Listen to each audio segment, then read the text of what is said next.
Chapter 21. The Lord said to Moses, Speak to the priests, the sons of Aaron, and say to them, A priest must not make himself ceremonially unclean for any of his people who die, except for a close relative, such as his mother or father, his son or daughter, his brother, or an unmarried sister, who is dependent on him since she has no husband. For her he may make himself unclean. He must not make himself unclean for people related to him by marriage, and so defile himself. Priests must not shave their heads, or shave off the edges of their beards, or cut their bodies. They must be holy to their God, and must not profane the name of their God, because they present the offerings made to the Lord by fire, the food of their God. They are to be holy. They must not marry women defiled by prostitution or divorced from their husbands, because priests are holy to their God. Regard them as holy, because they offer up the food of your God. Consider them holy, because I, the Lord, am holy, I who make you holy. If a priest's daughter defiles herself by becoming a prostitute, she disgraces her father.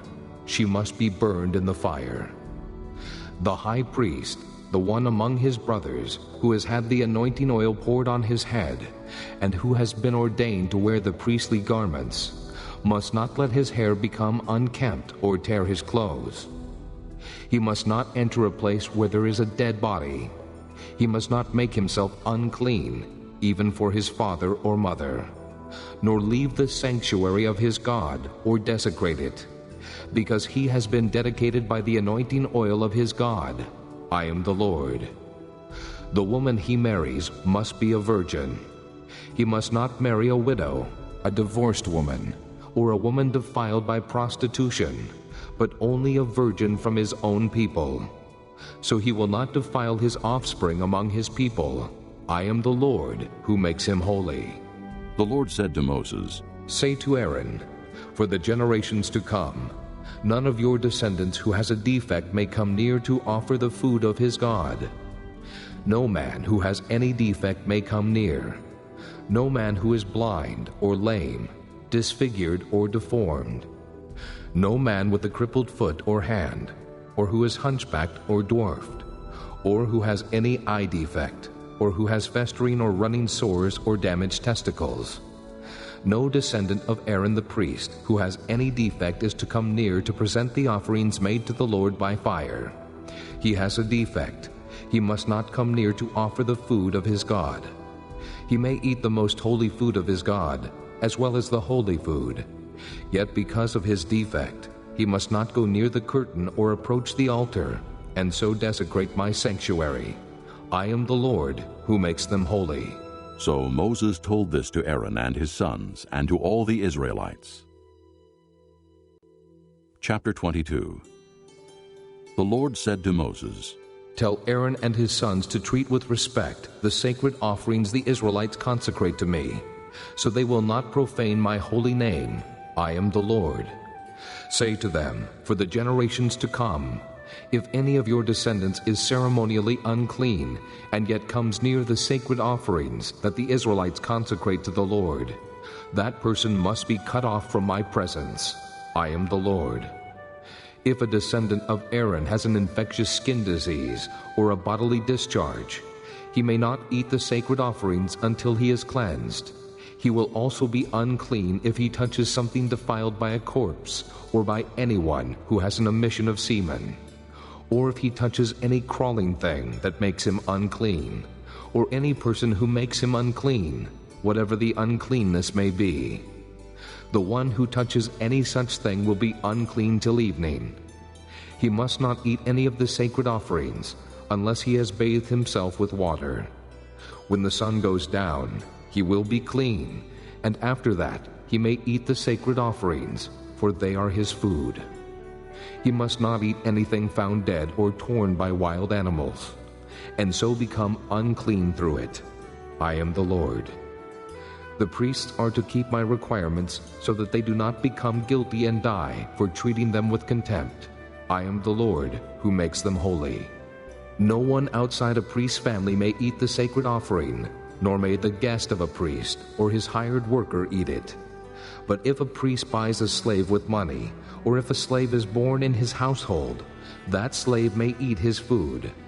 If a priest's daughter marries anyone other than a priest, she may not eat any of the sacred contributions. But if a priest's daughter becomes a widow or is divorced, yet has no children, and she returns to live in her father's house as in her youth, she may eat of her father's food. No unauthorized person, however, may eat any of it.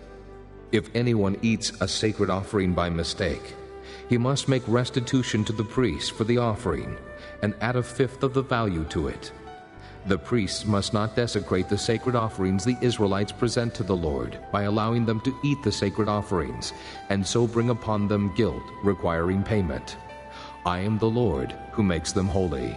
The Lord said to Moses, Speak to Aaron and his sons and to all the Israelites, and say to them, If any of you, either an Israelite or an alien living in Israel, presents a gift for a burnt offering to the Lord, either to fulfill a vow or as a free will offering, you must present a male without defect from the cattle, sheep, or goats, in order that it may be accepted on your behalf. Do not bring anything with a defect, because it will not be accepted on your behalf. When anyone brings from the herd or flock a fellowship offering to the Lord to fulfill a special vow, or as a free will offering, it must be without defect or blemish to be acceptable. Do not offer to the Lord the blind, the injured, or the maimed, or anything with warts, or festering or running sores.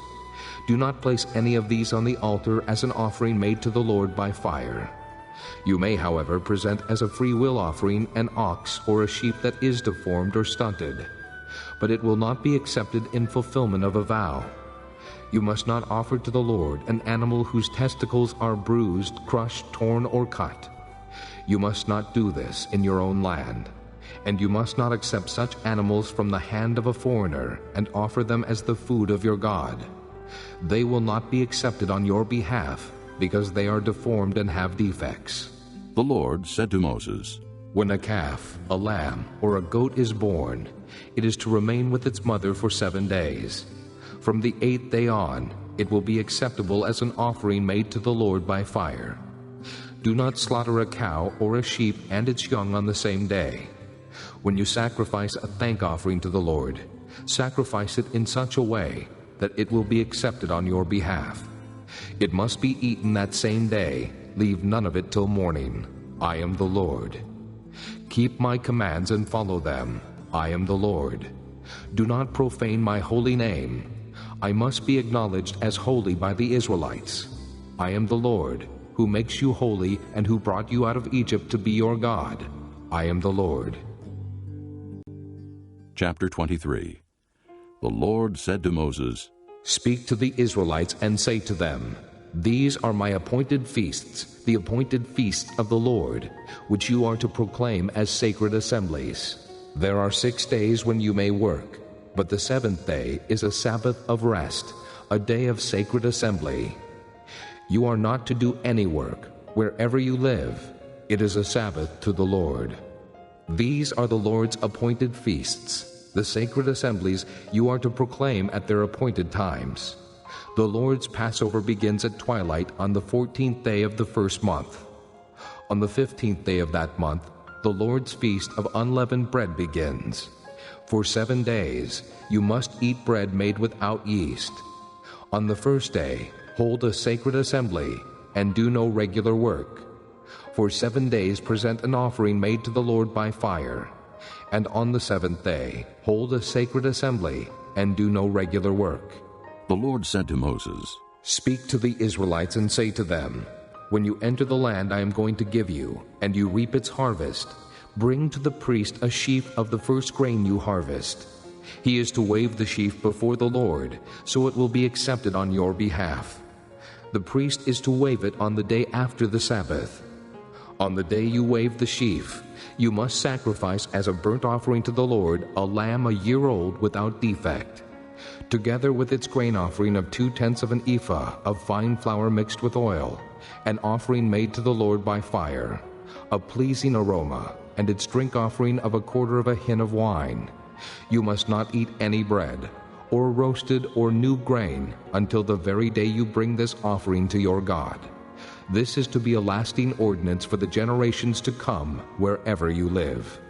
From the day after the Sabbath, the day you brought the sheaf of the wave offering, count off 7 full weeks. Count off 50 days up to the day after the 7th Sabbath, and then present an offering of new grain to the Lord. From wherever you live, bring 2 loaves made of 2/10 of an ephah of fine flour, baked with yeast, as a wave offering of first fruits to the Lord. Present with this bread 7 male lambs, each a year old and without defect, 1 young bull and 2 rams. They will be a burnt offering to the Lord, together with their grain offerings and drink offerings, an offering made by fire, an aroma pleasing to the Lord. Then sacrifice 1 male goat for a sin offering and 2 lambs each a year old for a fellowship offering. The priest is to wave the 2 lambs before the Lord as a wave offering, together with the bread of the first fruits. They are a sacred offering to the Lord for the priest. On that same day, you are to proclaim a sacred assembly and do no regular work. This is to be a lasting ordinance for the generations to come, wherever you live. When you reap the harvest of your land, do not reap to the very edges of your field or gather the gleanings of your harvest. Leave them for the poor and the alien. I am the Lord your God. The Lord said to Moses, Say to the Israelites, on the first day of the 7th month, you are to have a day of rest, a sacred assembly commemorated with trumpet blasts. Do no regular work, but present an offering made to the Lord by fire. The Lord said to Moses, The 10th day of this 7th month is the Day of Atonement. Hold a sacred assembly and deny yourselves, and present an offering made to the Lord by fire. Do no work on that day, because it is the Day of Atonement, when atonement is made for you before the Lord your God. Anyone who does not deny himself on that day must be cut off from his people. I will destroy from among his people anyone who does any work on that day. You shall do no work at all. This is to be a lasting ordinance for the generations to come wherever you live. It is a Sabbath of rest for you, and you must deny yourselves. From the evening of the 9th day of the month until the following evening, you are to observe your Sabbath. The Lord said to Moses, Say to the Israelites, on the 15th day of the 7th month, the Lord's Feast of Tabernacles begins, and it lasts for 7 days. The first day is a sacred assembly. Do no regular work. For 7 days present offerings made to the Lord by fire, and on the 8th day hold a sacred assembly and present an offering made to the Lord by fire. It is the closing assembly. Do no regular work. These are the Lord's appointed feasts, which you are to proclaim as sacred assemblies for bringing offerings made to the Lord by fire, the burnt offerings and grain offerings, sacrifices and drink offerings required for each day. These offerings are in addition to those for the Lord's Sabbaths, and in addition to your gifts, and whatever you have vowed, and all the freewill offerings you give to the Lord. So beginning with the 15th day of the 7th month, after you have gathered the crops of the land, celebrate the festival to the Lord for 7 days. The first day is a day of rest, and the 8th day also is a day of rest.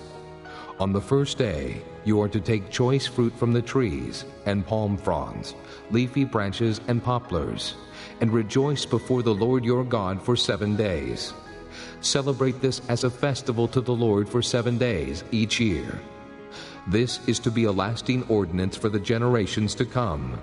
Celebrate it in the 7th month. Live in booths for 7 days. All native-born Israelites are to live in booths. So your descendants will know that I had the Israelites live in booths when I brought them out of Egypt. I am the Lord your God. So Moses announced to the Israelites the appointed feasts of the Lord. Chapter 24. The Lord said to Moses, Command the Israelites to bring you clear oil of pressed olives for the light, so that the lamps may be kept burning continually. Outside the curtain of the testimony in the tent of meeting, Aaron is to tend the lamps before the Lord from evening till morning continually. This is to be a lasting ordinance for the generations to come. The lamps on the pure gold lampstand before the Lord must be tended continually. Take fine flour and bake 12 loaves of bread, using 2/10 of an ephah for each loaf. Set them in 2 rows, 6 in each row, on the table of pure gold before the Lord. Along each row put some pure incense as a memorial portion to represent the bread, and to be an offering made to the Lord by fire. This bread is to be set out before the Lord regularly, Sabbath after Sabbath, on behalf of the Israelites as a lasting covenant. It belongs to Aaron and his sons, who are to eat it in a holy place, because it is a most holy part of their regular share of the offerings made to the Lord by fire. Now the son of an Israelite mother and an Egyptian father went out among the Israelites, and a fight broke out in the camp between him and an Israelite. The son of the Israelite woman blasphemed the name with a curse. So they brought him to Moses. His mother's name was Shelomith, the daughter of Dibri the Danite. They put him in custody until the will of the Lord should be made clear to them. Then the Lord said to Moses, "Take the blasphemer outside the camp. All those who heard him are to lay their hands on his head, and the entire assembly is to stone him. Say to the Israelites, if anyone curses his God, he will be held responsible. Anyone who blasphemes the name of the Lord must be put to death. The entire assembly must stone him, whether an alien or native born. When he blasphemes the name, he must be put to death. If anyone takes the life of a human being, he must be put to death. Anyone who takes the life of someone's animal must make restitution, life for life. If anyone injures his neighbor, whatever he has done must be done to him, fracture for fracture, eye for eye, tooth for tooth. As he has injured the other, so he is to be injured. Whoever kills an animal must make restitution, but whoever kills a man must be put to death. You are to have the same law for the alien and the native born. I am the Lord your God." Then Moses spoke to the Israelites, and they took the blasphemer outside the camp and stoned him. The Israelites did as the Lord commanded Moses.